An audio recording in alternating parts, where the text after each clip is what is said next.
خو بنیادی اعتراض دا غیل اول دا دی چې دا ارڅ دا تاسو وایئ چې الله پیدا کړي دي نو الله دا چا پیدا کړی دی دا دی بنیادی سوال دی چې دا الله خالق څوک دی الله خو ټیک ته خالق د کائناتو دی لیکن دا الله خالق هغه څوک دی حال دا دی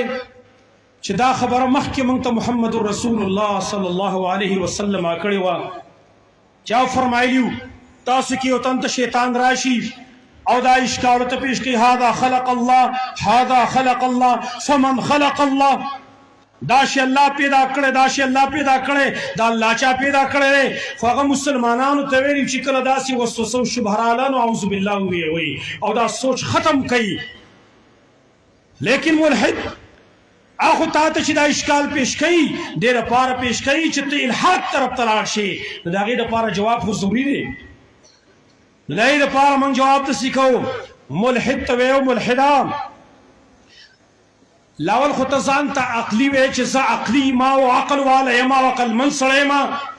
ځان ته پوهه کس وی خو دا سوال د دلیل په دې باندې دی چې ته اجهل خلق الله ډېر غټ جاهل د الله په مخلوق کې ولې سوال باندې م پوهېږي نو سوال باندې ځکه نه پوهېږي چې په دې سوال کې د دننه تناقض دی ولې مونږ خو دا ویو چې الله خالق دی زمونږ خو دعوه دا ده او ته وایې چې الله چا پیدا کړی نو خالق ګنې مخلوق کېدلی شي دا خو سوال نه پیدا کېږي چې خالق دې څه شي مخلوق شي دا خو ستا نظر غلط دی سوال دې غلط دی نظر دی صحیح کا لکه د یو ساده مثال هغه داسې دی چې یو سړی چې کوم دی یو سپین دیوال ته وګوري او چې دا تور دیوال چې دی دی دا تور رنګ چا ورکړی دی هغې ته موږ څه جواب ورکړو صاحب نظر دې ټیک کا ته صاحب قمقلې نظر دې کار نه کوي سپین ته څنګه تور وی ته خالق ته مخلوق څنګه وی خالق ته خالق مخلوق نشي کېدلی مخلوق خالق نشي کېدلی لہذا دا سوال د سر نه بالکل غلط دی او دویم دا دی هغه مشهوره خبره چې کوم عام په دې کتابونو د فلسفې کو یا د منطق کې هغه ذکر کېدلی شي چې الله دپاره خالق ځکه نشته دی که الله دپاره خالق راشي بل بیا به د هغې په باره کې هم دقت تپوس کې چې د هغه خالق څوک دی بیا به د هغه په باره کې هم تپوس کې داسې لامتناهي سلسله به شروع شي لامتناهي سلسله ختمیږي به نه نو کې به څو د دې د ختمولو خو طریقه شته دی که نه د دې ختمولو دپاره څه طریقه ده دا یو بنیادي اعتراض د دې ملحدینو دی خو بیا هغې اصل کې د دې خبرې دپاره چې الله خالق نه دی نو که ته ورته ووایې چې یاره چې دا کائنات چا پیدا کړي دي دا کائنات چا پیدا کړي دي دوی څه وایي دا پخپله پیدا شوي دې دا پخپله پیدا شوي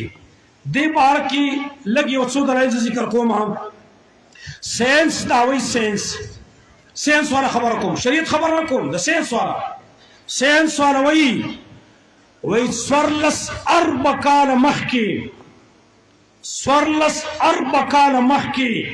دا دنیا چې کوم وه د یو مادې په شکل کې وه یو ماده وه پای کې یو زورداره دماکه وشو د هغې نه کائنات وجود ته رال چې دیو هغې ته د بیگ بینګ تیوري ورته ویلی کېږي بیگ بینګ د هغې تیوري ورته وایي چې دا په هغې سره چې امانه زورداره دماکه وشوه او دا کائنات پکې وجود ته رال وایي بلکې د دې ساینسدانانو د هغې ډېرو کسانو دا ویلي دي دا اعتراف یې کړی دی او دا یې ویلي دي لکه د امریکې یو مشهور د هغې یونیورسټي ده او د امریکې یو ښار دی کیلیفورنیا د هغې یو یونیورسټي ده هغې پروفیسر دی پروفیسر جارج ایبل هغې ویلي دي وایي موږ سره دې نه بل اخوا څه لاره نشته دی چې موږ د دې اقرار وکړو چې دا ټول کائنات دا مخکې یو ماده وه منجمده ماده وه په دې کې یو زورداره دماغه شوې وه او بیا دا کائنات وجود ته راغلی دي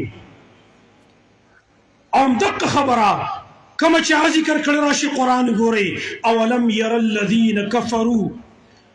ان السماوات والارض كانتا رتقا ففتقناهما وجعلنا من الماء كل شيء حي. هغه کسان چې کفر کړي هغه دې خبره ته نه ګوري چې اسمانونه او ځمکه دا دواړه بنو موږ دواړه کولا وکړو. آیات کې خو نور تفاسیر هم دي هغه نه ذکر کوم لیکن هغې نه په خپله ژبه کې جواب ورکوو چې کومه خبره تاسو ویلې وه چې دا بنو او کولاو شوي دي همغه الله ویلي سورت انبیا کې